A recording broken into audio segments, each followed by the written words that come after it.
Okay, saya dalam proses mengutip ni dia pucuk durian ni. Yang ni boleh dimakan dalam survival, boleh guna untuk makanan Okey. Kalau tak ada buah kan, kita boleh ambil. Ni dia. Salah satu pucuk durian ni yang muda. Dia tu dia. Banyak boleh kutip ni. Banyak ni boleh kutip. Alright. Tunjukkan kemunculan videonya, okey? Tu dia bunga durian dan bawang putih, bawang merah dan cili api kita akan goreng sekejap lagi. Okey, sekarang kita tumis bawang ni. Alright. Kemudian kita masukkan bunga durian.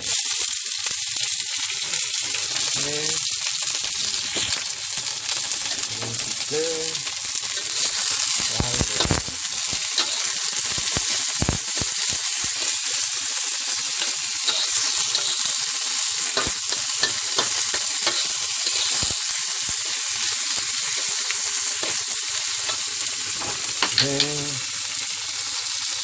buka sedikit.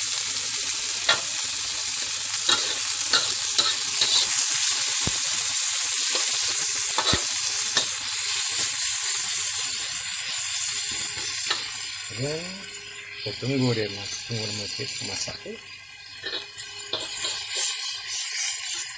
Ini dalam survival ataupun dalam prepare kita lagi.